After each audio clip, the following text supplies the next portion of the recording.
Hello and welcome to Between the Books. My name is Shannon. And I'm Isadora. And today we are going to be doing the mid-year Freakout tag, which is a really popular book tag on YouTube. I'm so excited that we have a book podcast now because I love watching other people's mid-year Freakout tags. Yeah. And I'm excited to do it for myself and reflect on the first half of our reading year. Yeah, me too. Honestly, Shannon and I created this podcast too to fulfill our booktuber dreams that never came true. Should we can I talk about my booktuber dream? You can talk about, yeah.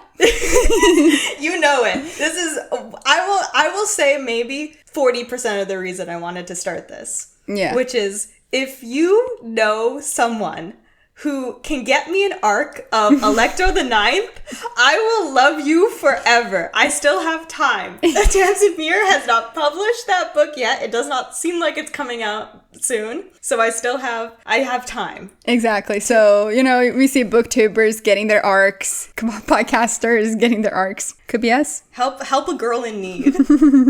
Yeah, no, I wanted to be a booktuber for so long, but I don't think I would actually do it.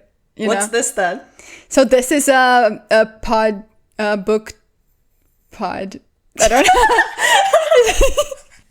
know. Yeah, so no, this would be exciting. I'm excited. Let's talk about books. The first question is the best book of 2025 so far. Mm-hmm. So, Isadora, what is your best book of 2025? So actually, just to preface my list and the following answers to come, I've only read 19 books this year, which has not been great for me. It's not bad. It's a good number, but it's definitely lower than what I usually have by now. And unfortunately, I don't have a lot of hits. So that's just so everyone's aware. Shannon, before we start, how many books have you read this year? Contrary to Isadora, I'm having a fabulous year. I'm having a great year. I'm glad. I normally read like 20 books in a year. I'm at 40. Jeez. Now, I'll talk more about the diversity of my reading once we get into my books. But This has been a stellar year for me so far. I'm so happy for you. Yeah. Well, okay. So my best book of this year was actually Sunrise on the Reaping. Really? Yes. Which we have an episode about if you're curious to hear my thoughts. It was definitely, I think, what I was most looking forward to for this year. And then, yeah, I think it was, out of everything that I've read so far, is definitely the one I most enjoyed. How about you? Okay. So my best book of 2025 is the 14 volumes of Delicious in the Dungeon that I read. Okay.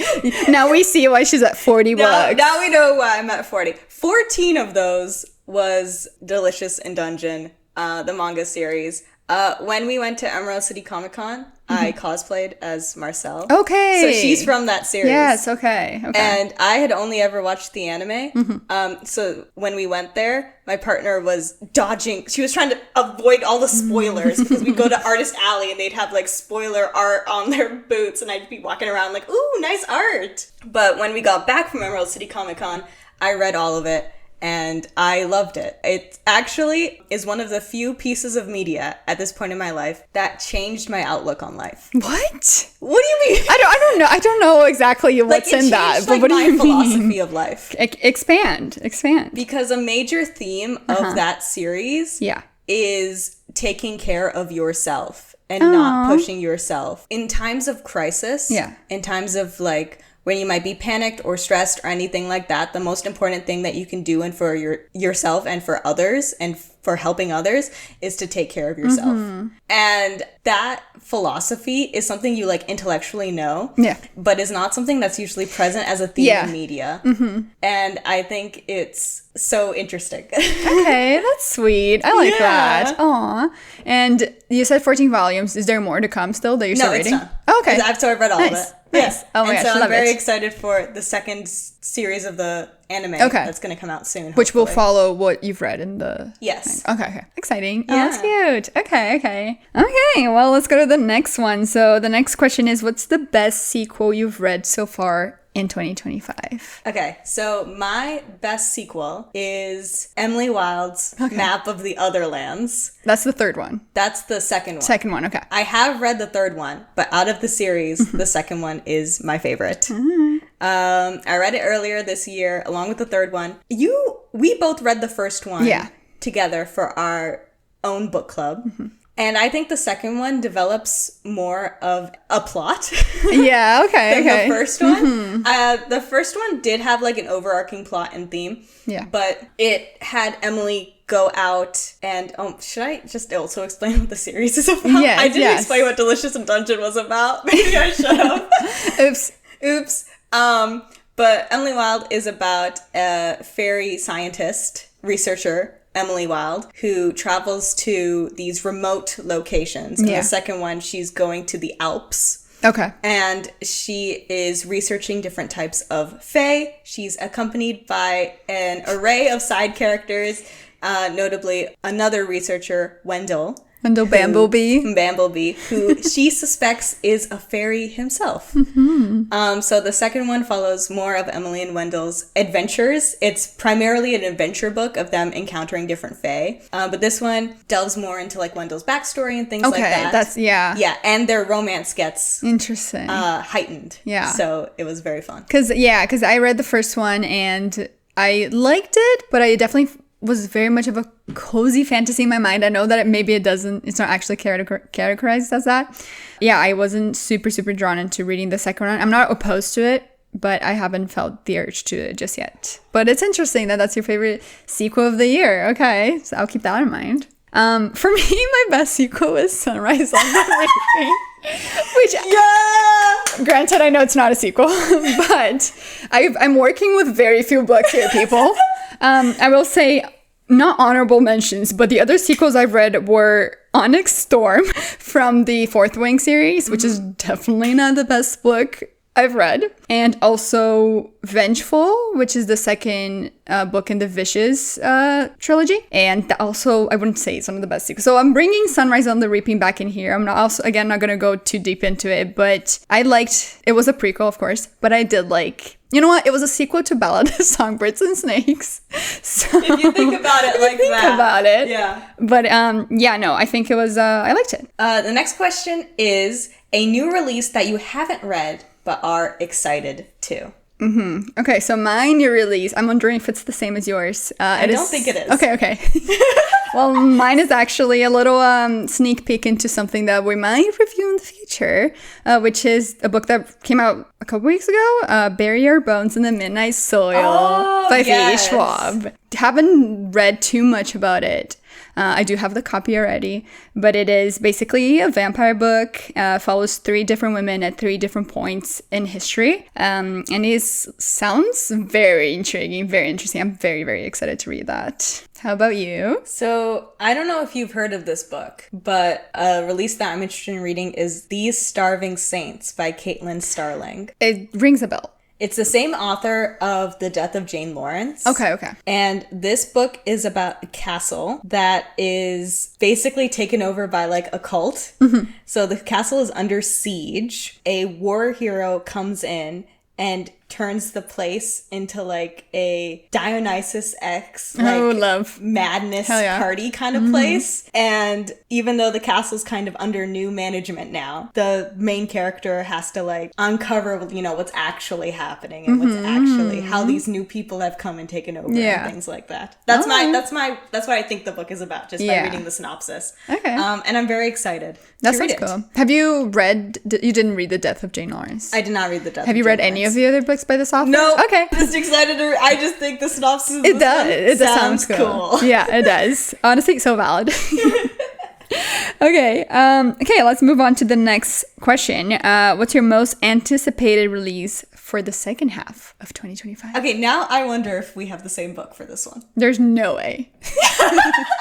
There's no way. I don't know. What is yours? Mine is The Everlasting by Alex E. Harrow. Shannon, I forgot about that book. Well, you should remember it because it's going to be a podcast book. Yes, okay. It's 100% going to be a podcast book. I'm going to talk about a different book that I had originally. I forgot that book was going to come out. Yeah. It would have been mine too. I'll let you speak. I do it. I'll let you speak. It would have been mine. I forgot about it. Okay, so we're both excited for this book. The Everlasting is set. It's a similar kind of theme and vibe. It's not the same world or anything, but it's the same kind of concept as a short story that was written by Alex E. Harrow. about a knight and a saint and a time loop, and it's supposed to follow similar vibes, and that's truly all I need to know about it. It is so good. Yeah, you didn't mention the name of the story. It's the sixth deaths of the saint. There's so many deaths and 6 and 7s in book titles. I don't know. Yeah. If you haven't read the 6 Deaths of the Saint, just go read it. It's also really cheap on like Amazon, like the ebook. They don't have physical copies, I don't think. Generally, it's the best short story I probably have ever read. It's so good, and so we're so excited for more of same stuff from Alex. Yeah. Oh, I'm so excited. Okay, well, my most anticipated book is Alchemized. Okay, now I understand why you were like, there's no way. And I wish I had written down the name of the author. Why am I forgetting? Basically, let me just start by saying Alchemized. It's a popular Dramini fanfiction called Manacled. And I read that this year, so I wanted to talk about it. I read this in January, and I really, really liked it. Like, it's I would say it's one of the top most famous Dramini fanfics. And it's getting published in, I think, November. I might be wrong. Actually, I don't know what this one's about, because I know what Manacled is about, you know. Okay, what the author name is Sen Lin Yu. Hope that I'm pronouncing that right. But yeah, I'm not really sure what the actual book, how it's going to be different. I don't need to know, because I do love Manacled, and that's enough. Yeah. But Manacled is like a Harry Potter fan fiction, and it's Harry Potter / Handmaid's Tale, which sounds crazy, and it is, but the author did an amazing job, to be honest. So I'm very excited to see how that's going to translate into a new fiction book. Yeah, that's not a Harry Potter fanfic, you know. So that'd be cool. But yeah, that's my most anticipated read after The Everlasting. Cool. Okay, we're gonna get a little spicy. Oh yes. Isadora, what is your biggest disappointment of the year so far? Shannon, so many disappointments. I have some honorable mentions to start. I will say Onyx Storm, which is the Fourth Wing book. I won't say I was surprised to be disappointed, because I also didn't really love the second book, so it was very much the same. I did really like the first one. But yeah, that was one of the ones I wish was a little bit better. I'm gonna mention Part of Your World, which I did mention in the previous podcast, that romance book by Abby Jimenez. That one I had high expectations for, because I heard so much about it. Thought it was really bad. Sorry. Another one is The Memory Police. I don't know if you've heard of that one. I have not heard of this one. Very interesting concept about, it's a translated work of fiction. I'm also didn't write down the name of the author. Basically, it's in this world where they live in a place where words and concepts and things start disappearing, and it's just like part of life. So like one day they wake up and suddenly there are no more toasters or whatever, and it's just like, yeah, no toasters exist. They kind of remember it, but they slowly start to forget. Or like one day no birds exist anymore, so they don't talk about birds. People who had jobs related to birds are now unemployed. And the concept's really interesting. There's the memory police that goes after people who actually retain the memories and remember. So the concept was really interesting. The book itself was quite disappointing, so I don't really recommend it, even though the concept sounds cool. But my biggest disappointment, I'm say that I'm not saying that it's a bad book, but it is definitely a book that I expected so much more, is the Penelopiad by Margaret Atwood. I have been dying to read this book. I love like Odyssey retellings, or like anything kind of related to that. I love Penelope, as we all know we love Penelope. And that book was such, I don't want to say a nothing book to me, but it was just not it at all. Yeah. I'm not saying it's terrible, but I don't think it added almost anything to the conversation of like Penelope and the Odyssey, like very, very little. I do appreciate what Margaret Atwood was doing with some parts of it. It's basically, sorry, I forgot to mention, it's basically kind of the Odyssey, but we're with Penelope the whole time. So it kind of follows her, how she is feeling, how her relationship with Odysseus is, what she's doing while he's away. Which I feel like could sound very interesting. It does sound really interesting, but there's not much new information that we don't already know. You know, like it wasn't a deep exploration, I don't think. It also delves into the maidens who get hung at the end of the Odyssey, her maidens, yes, for being with the men that were in the house. So I think that was the main theme that Margaret Atwood wanted to explore. But again, yeah, I think there were some interesting points, but overall disappointing, which is really sad. But anyways, Shannon, what is your biggest disappointment? So my biggest disappointment, also not saying that this is a bad book. I kind of know, I think I know what you're gonna say. Yep, you know it. It's One for My Enemy by Olivia Blake. Yeah. So this is a book Isadora likes a lot. This is a book she actually recommended to me. So I wanted to love it. This is a Romeo and Juliet sort of retelling that follows two supernatural families in New York, and they're kind of both like members of like the mafia in New York. The magical witch family mafia vibes, which I like Romeo and Juliet. I love Romeo and Juliet. And it took a lot of aesthetics from Romeo and Juliet in terms of like the way that characters are introduced, and the way that the prose is written is very reminiscent of like stage directions and script writing, which I thought was fun, but the plot was just so nothing and also confusing at the same time. Fair. Yeah, that's my feeling. That's fair. Book. It's sad that you think that, but it's okay. We're all entitled. I'm sorry you feel that way. We're all entitled to our own opinions, Shannon. Okay, next question. What was your biggest surprise of the year? So this is anyone who like listens to this is going to be like, no way, no shit, Shannon. But actually, Daisy Jones and the Six by Taylor Jenkins Reid is a good book. Yeah. Well, yeah. This was a book that was recommended to me by my sister. I don't normally read contemporary fiction. I know it's like set in the 70s, but contemporary style fiction. So I didn't know what to expect going into this book. I listened to the audiobook, which I think is everyone who has listened to it recommends. Yeah. It's very interesting because it's about a band, a Fleetwood Mac style band. Yeah, fictional. It's a fictional band, not a real band. And their height of fame, getting together, making music, getting popular, and then their eventual very public breakup. And it follows each member of the band and how they were feeling at different stages. And I liked how each of the band members would tell like a part of their story, and then another band member would come in and be like, and that was full of shit, actually. Like this is how it happened. Yeah, like they would remember things differently, or like some of them would lie and stuff. Or like, I love that. And it was told, you didn't mention it was told in an interview style. So yes. That's really cool. So that's what makes the audiobook very cool, because it's the whole told, cast. They have different audiobook narrators for each of the main cast members or bandmates. So it's like you're listening to like a gossip podcast, hearing them all try to tell their side of the story. And it's very good. Yeah. Like, water is wet. That book is good.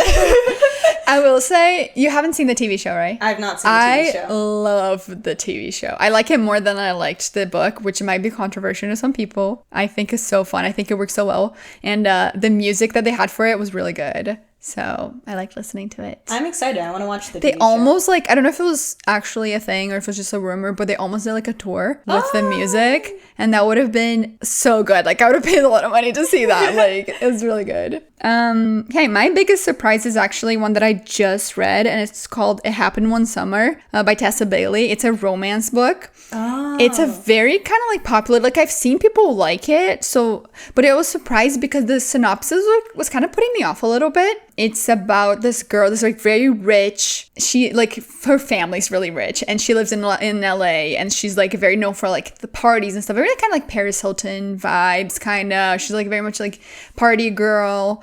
And she gets into a public breakup, and to like kind of make herself feel better or like look better in the news or whatever, she throws this huge party, but like they kind of break into this place to throw the party and whatever, and then ends up with her going to jail. And when she gets bailed out, she goes home, and her stepfather is like, okay, you can't continue doing this. I'm going to send you to this small town in the Pacific Northwest for 3 months. And it's like this little like fishing town. And you're just going to have to fend for yourself and like kind of learn to be a person without like all this money. And the reason that she's going to this specific town is because her dad, who passed away when she was a baby, was from that town, and her mom as well. But her mom kind of took her away from there and never really told her about that part of her and that story.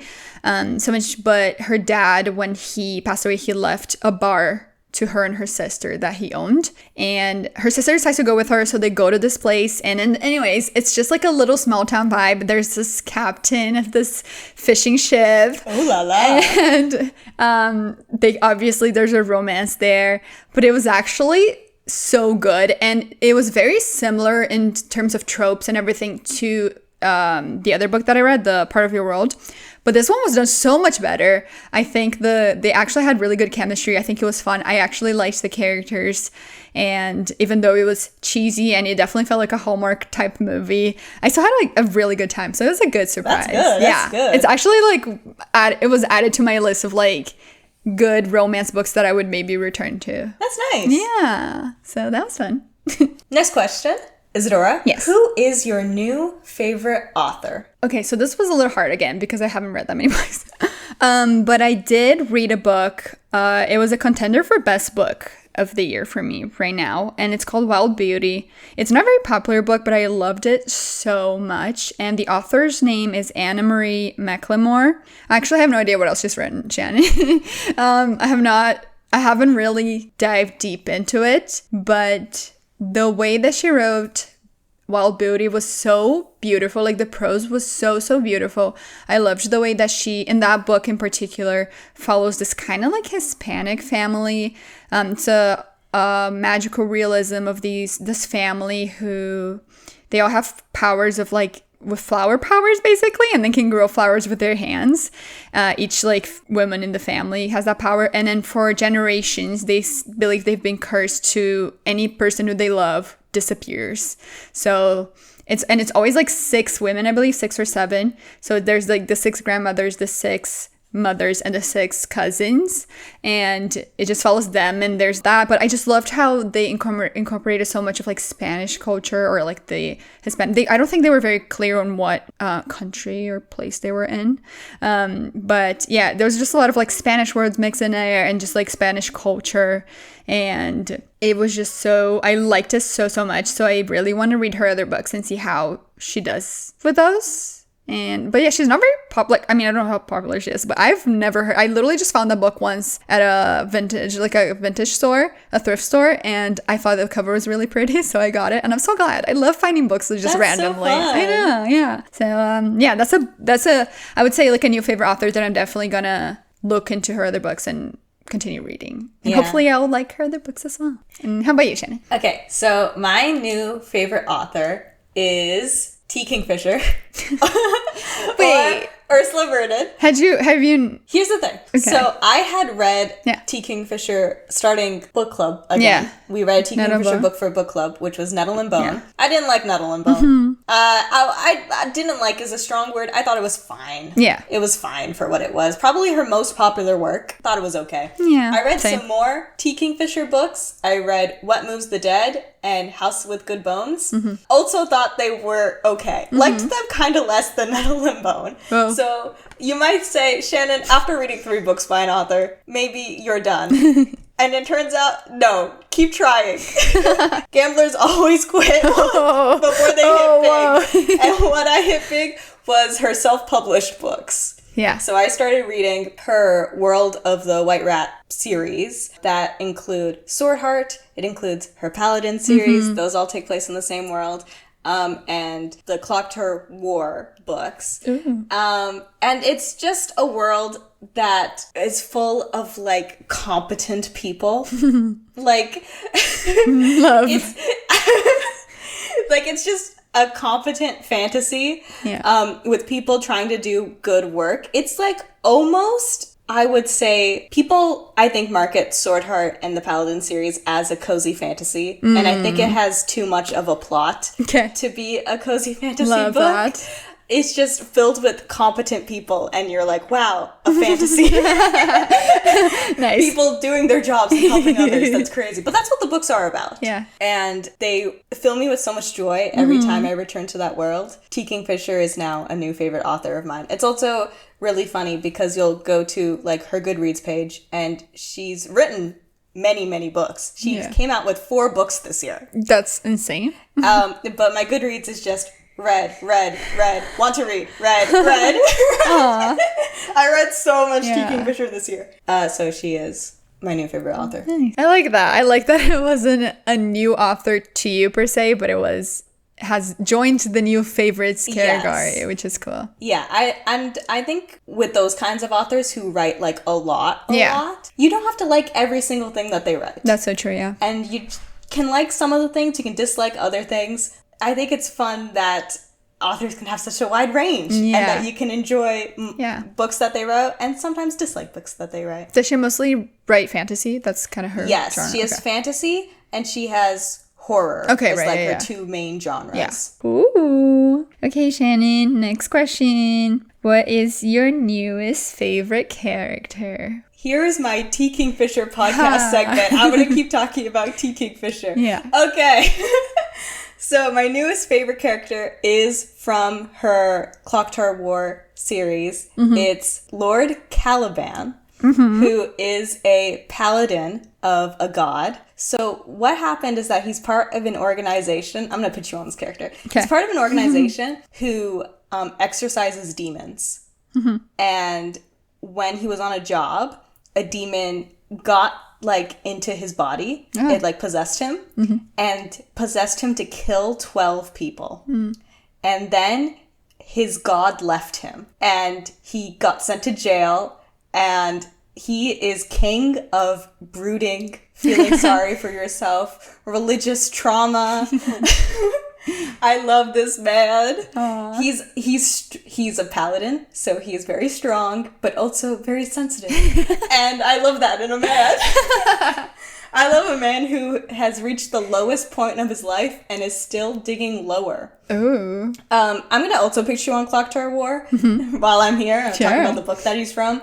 So he's a prisoner. And it's actually it reminds me a lot of the concept of Rogue One, the Star Wars movie. Because the world is at war, and that there are these killing machines. The side of the heroes, they don't know how these machines are being made, and they don't know how to stop them. They're just too powerful. They're like clockwork mechas, basically. Yeah. And they send these group of prisoners. So they send like an assassin. They send Lord Caliban, who is in jail at the start of the book because of the 12 murders that he did. They send a thief, and they send them with the express purpose of going behind enemy lines and trying to figure out how these clockwork soldiers are being made. This is seen as like a suicide mission, which is why we've sent so many people over there. Now we're sending prisoners over there, and they're like magically compelled to do it.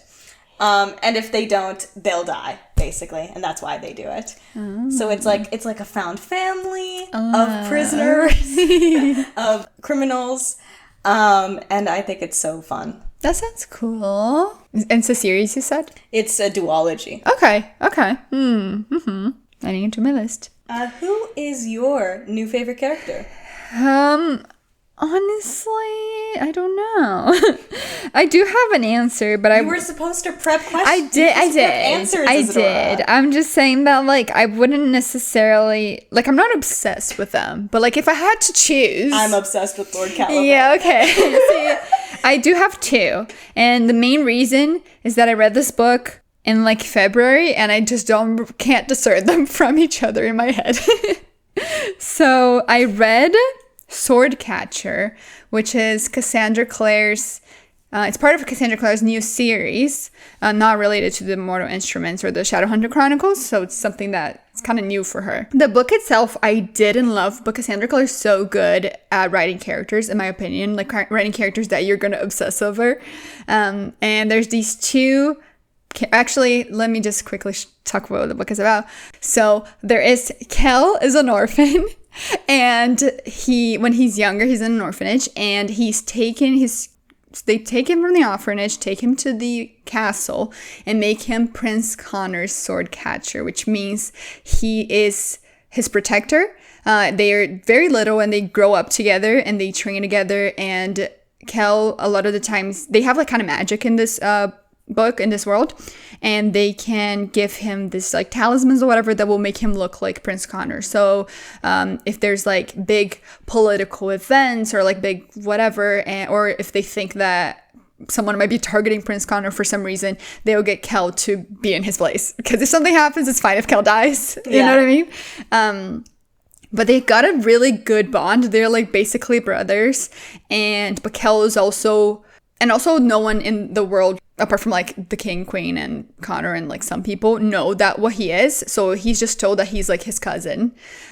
So he kind of lives his life pretending that he's also part of the royal family. But deep down he knows that he's not. He's like a boy from an orphanage. And there's just a lot of story in there. And there's just a lot of things that happen in the story itself. But I do really like Kel and I do really like Prince Connor. They're very flawed characters. But I like them, and I'm excited to read the second book. So I think they're very interesting characters, and they've got like their own interesting like romances and stuff. So I think they would be my new favorite characters. Yeah. Yay! That sounds so fun. Yeah. Okay, the next question is, who is your newest ship? Okay, this is a little spoiler for the next episode. My newest favorite Is it actually? Oh my god! To preface, Shannon, I don't know if you've noticed, but Shannon and I did not discuss these answers beforehand. So, my newest favorite ship is Ariane and Osric from, The Irresistible Urge to Fall for Your Enemy. Yeah.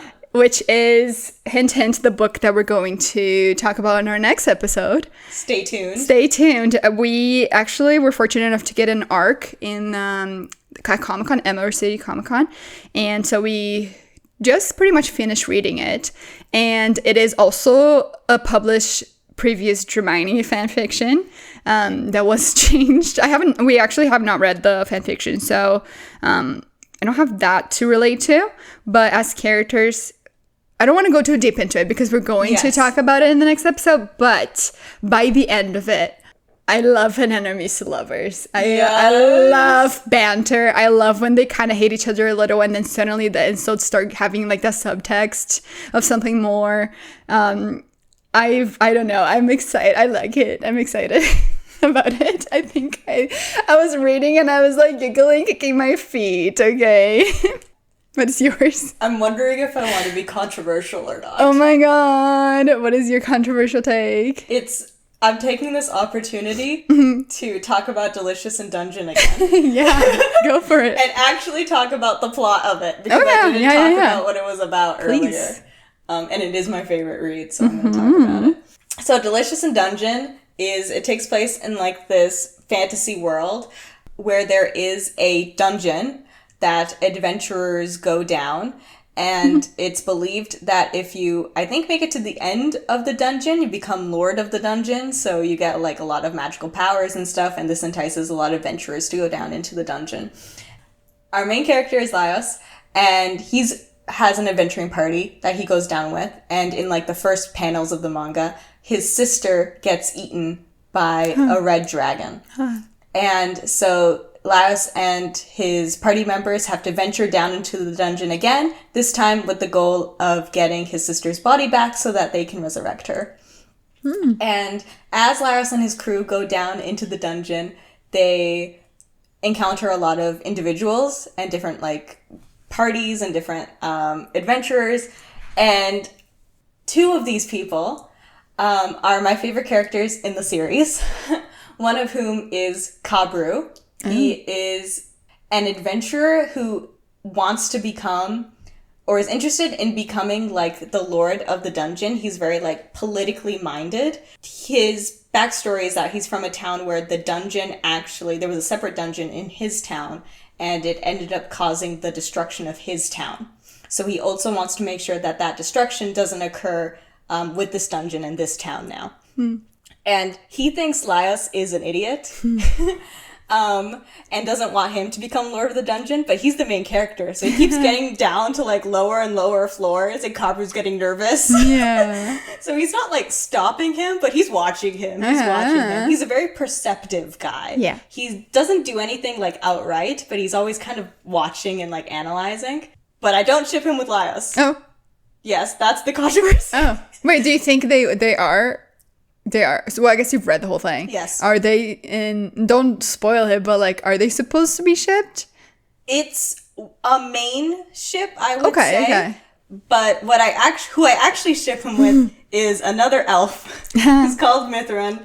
And this elf is from, like, a different land. He's with a bunch of elves. And their goal is to go down into the dungeon and take over the dungeon from, like, the humans. They think the humans shouldn't be in charge of the dungeon. They think the elves should be in charge of the dungeon. So they go down into the dungeon, trying to gain control over it.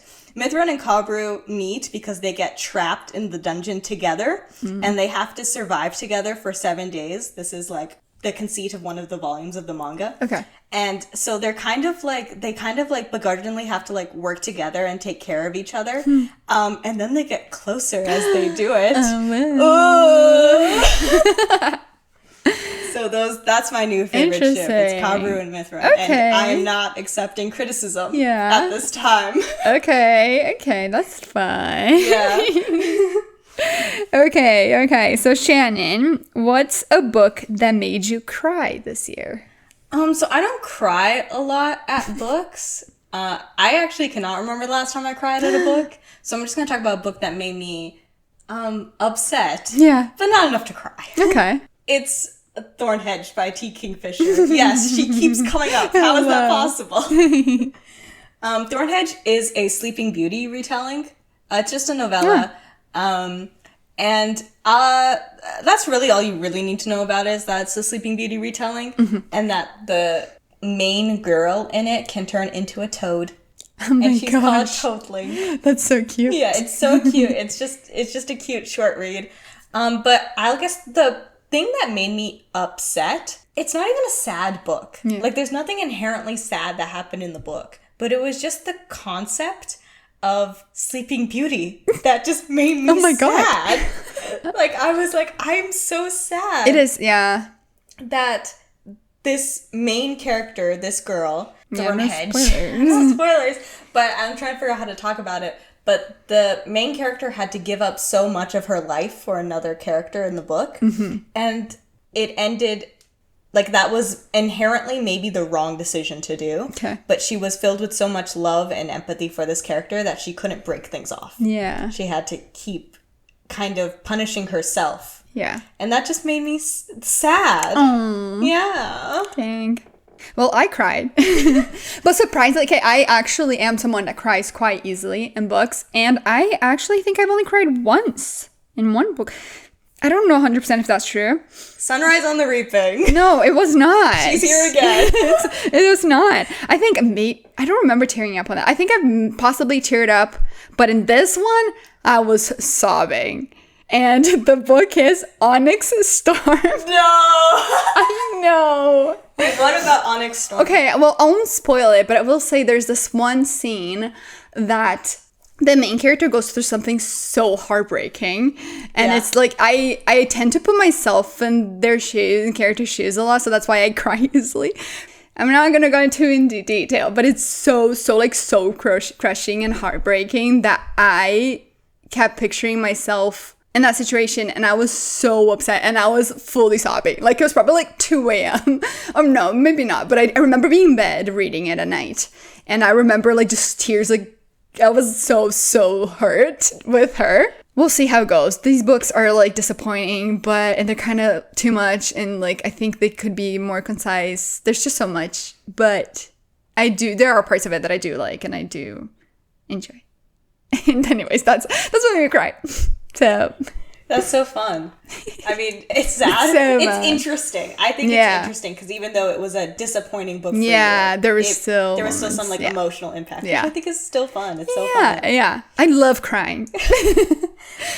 Especially about things that are not real, because it's more like this. There are no actual consequences to this. Yeah. So it's just like you're just feeling.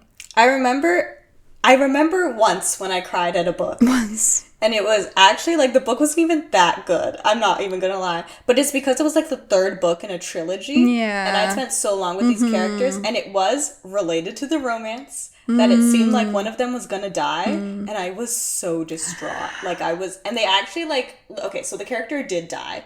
And the other character, like, basically grieved them and everything. Yeah. And I was so distraught. I was so sad. And I think it was partly due to the fact that I'd spent so long with these characters at that point. Yeah, that too, yeah. I feel like when you build that connection especially. Next question is, what's a book that made you happy? What's a book that made you smile? A book that made me smile, and I honestly, I'm just going to say it, Shannon. You're going to disagree with me. Sunrise on the Reaping?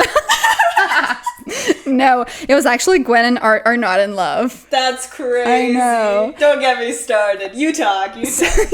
So we read this book for a book club in January, I think. And it's King Arthur, not retelling, but it takes place in the world where the King Arthur stories are kind of like part of their history and they're like real. And it just and then it's just so big in their culture that all of the characters just have their names based on those characters. So there's Gwen and there's Arthur. Basically, I think Gwen and Art are kind of have this like arranged marriage type thing. Yes. But they find out that they're both they're both gay.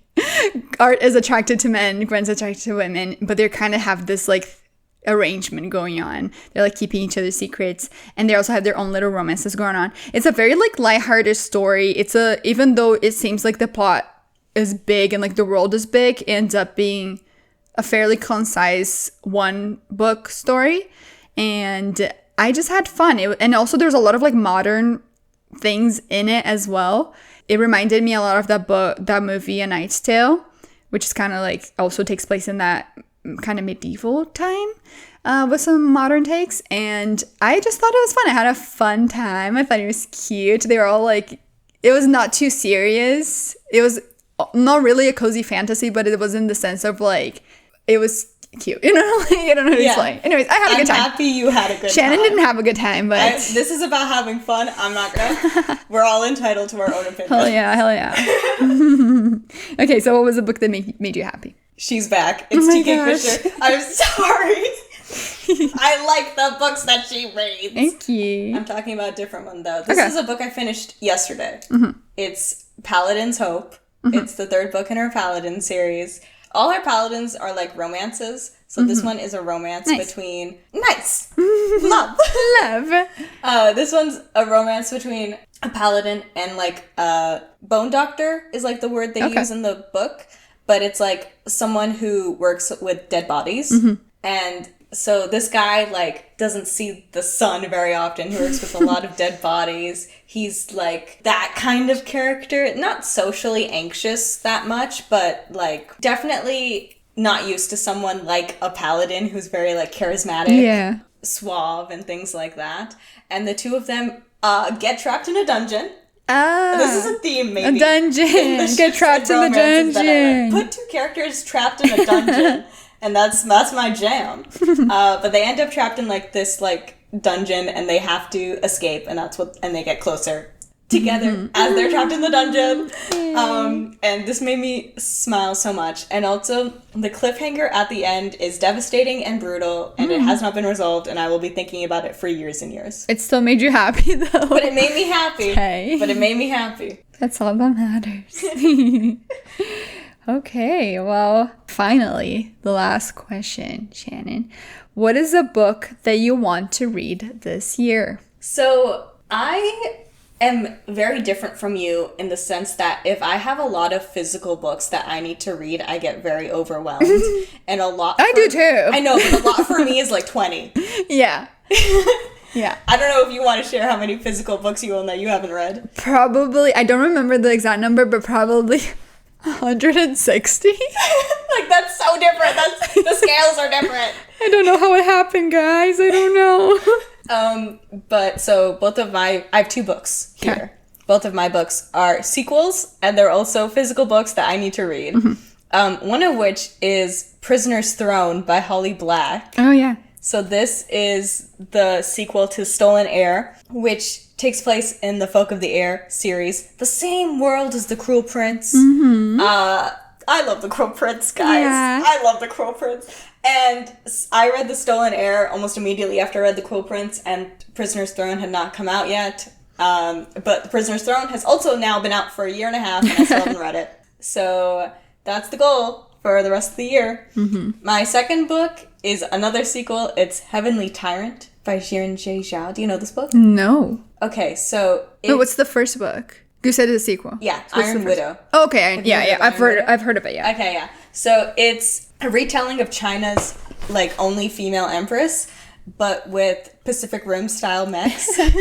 And I really enjoyed the first book, and I really want to read the second book, and I haven't yet, even though I bought it nearly a year ago. So that happens to me so much. Yeah, I'm like looking forward to something, and then I have it, and I'm like, okay. The sequel got delayed so much. Really? Yeah, and I've been like, I read Iron Widow pretty much as soon as it came out. Yeah. I met the author like the day the book came out because they were doing a signing, and I read it in a day. Like, really? Iron Widow, yes. And I really enjoyed it. Nice. And I was waiting for the sequel. It kept getting delayed. And now it is out. And it's been out for, 6 months. And I haven't read it. So. No. That's okay. You get to it by the end of the year. I'll get to it. You got 6 months. Okay. Okay, so the books that I want to read. So I really want to read Jane Eyre. Okay. Because I try to read at least one classic. It feels like too little. I definitely want to increase that. But I try to read at least one classic a year. I usually try to read it around my birthday month, just because I want it to be like my birthday month special classic book. Isidore, your birthday is come and gone. I know, Shannon. And you know what I read during my birthday? The Penelopiad. Yeah, I really had it in my head that like that's kind of like a classic style. It's Margaret Atwood. It's Odyssey inspired. It's a classic. I'll count it. And honestly, I feel like I need to redeem that. So I really want to read Jane Eyre. I've heard that everyone loves it. I don't know. I've heard really good things, obviously, but and I own a very pretty copy. So I think this is the year. This is going to be the actual classic I read this year at some point. And have you read? No, you haven't. I have not read Jane Eyre. I kind of don't have... You don't have a desire to read classics the way I do. Or at least I have not really liked Jane Eyre or Wuthering Heights. I have read Jane Austen, but I've only read one. Which one? I read Pride and Prejudice. Okay, I do like that one. That one's really good. That one was good. I'd be interested in reading more Jane Austen. Me too. But nothing I didn't has do that. Compelled me to read other classics. Yeah. Except I really want to read John Steinbeck. I've heard East of Eden is really good. I really want to read East of Eden. Yeah, me too. Yeah. Possible Plug? That's actually, I think, my dad's favorite book. Really? Yeah, so I want to read it. Everyone that reads it says it's amazing. So it is on my list. So I do have some feelings. Yeah, let's do a classic segment on this podcast one day. Yeah. Yeah. Okay, and then my second one is Chain of Gold by Cassandra Clare. Oh. Which is crazy to me because that's like, basically Cassandra Clare has her Shadowhunter Chronicles books and she writes like different series and they're all in different parts of our time, periods in time. And all the characters are kind of related, like their families or like their ancestors and stuff like that. Chain of Gold is between the series The Infernal Devices and The Mortal Instruments. And so it's the descendants of the characters of the Infernal Devices. So I was literally the trilogy is done. The 3 books have been out. And I, for some reason, I think it's with Cassandra Clare, for some reason, I get overwhelmed. Yes. And I also know that I will be deeply obsessed and I will be like fixated on it, that I just kept putting it off. But I'm so excited to read Chain of Gold and I own it. And I have to. Do you own all 3 books? No, I only own the first one. But I know that once I read that one, I will read like the whole trilogy. That's the thing. Like going into a series sometimes is like, okay, now I know that my next 3 books are going to be. Like I know that I want to read right after the other. And you keep it's easy to put off, but I have to read it. I'm so excited to read it. I love the Shadowhunter Chronicles so much. So it's coming. It's coming, guys. I promise. Catch us at the end of the year when we haven't read these books. Oh gosh, no. Yeah. This has been the mid-year freakout tag. This has been so fun. Shannon, are you freaking out? I am freaking out right now. I am also freaking out.